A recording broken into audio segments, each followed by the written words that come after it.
Thank you so much for agreeing to meet me, especially being the recipient of the Women in Football Scholarship.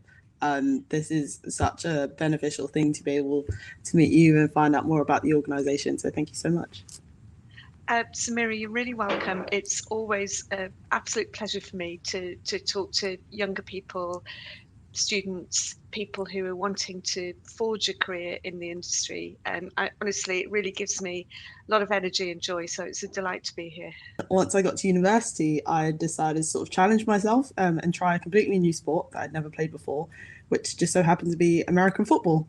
I was very afraid when I first joined. I still remember the day when I went to the first training session, and I was trying to talk myself out of not doing it, because at that point when I initially went to the first freshers fair, and I'd seen the American football, I was like, oh, so is there like a women's team or anything? And they were like, no, our league it's mixed sex, so like anyone can join. And I was like, great. So like, how many women are on your team? And they were like, none. So that at first was very, very off-putting, knowing that there was no one who looked like me currently on the team. So when I did join, as I say, I was like trying to talk myself out of it, like I don't need to do this. But I said, like what's the harm? Like, what's the worst that could happen? So I went to that first training session as nervous as I was. And it was so daunting because all of these guys were in like big shoulder pads and helmets, so I couldn't really see anyone's face. So initially it was very hard to sort of like build connections.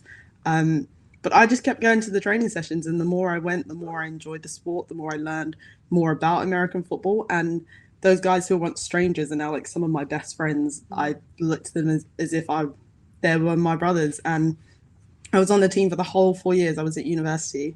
I ran for a committee position, so I was elected game day manager of the team 2 years running.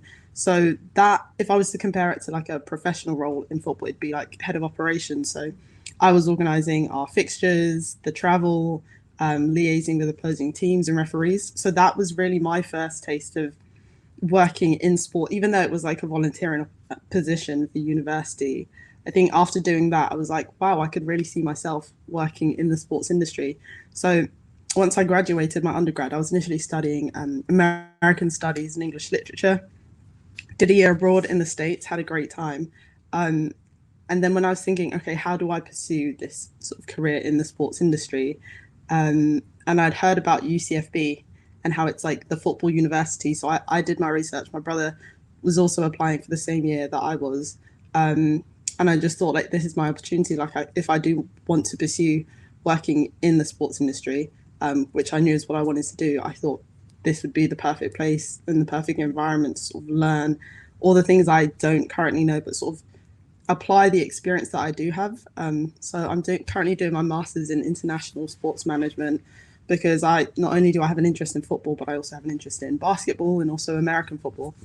So I thought it would be a nice way to sort of give myself a nice range of all the different sports. And I applied for the scholarship, which again, I sort of wrote about my story, playing American football, being the only woman on the team at the time that I joined, trying to get more women to join. And that's what really stuck out to me about this scholarship in particular, is what women in football do to try and encourage more women into the industry, but also, getting men as well to join to help push everything forward. So yeah, thank you so much for the fact that I have this scholarship and I'm able to, be at UCFB. Well, listen, what an amazing story, Samira. There's so much about that I love. I love the fact that you weren't put off by being the only woman. And I think a lot of people would be. And I think what you said to yourself is absolutely the right question to ask. What's the worst that can happen? That I loved working with players. I had experience with the administrative side of a team. And it was actually on UFB's Atlanta Summit last week that we got to speak to the director of operations for the Atlanta Falcons, which is an NFL team. And just from hearing his position and the kind of roles that he did, his name was Brandon Ruth, it sort of clicked in my mind that, okay, operations, I think that's what I want to do. So listen, we're one of those organisations. I think we have a great name because we do what it says on the tin. We are here to support, encourage, celebrate, champion women in football, particularly women who work in the game rather than women's football itself. And we know that there are thousands of women in the football workforce, to the point where I always like to say, British football couldn't exist without its female workers. Um, and they our members, we have 5,000 members. They're mostly women, but men are very welcome to join as well. We love our male allies. And we did a big member survey last year, and we asked them, what do you do?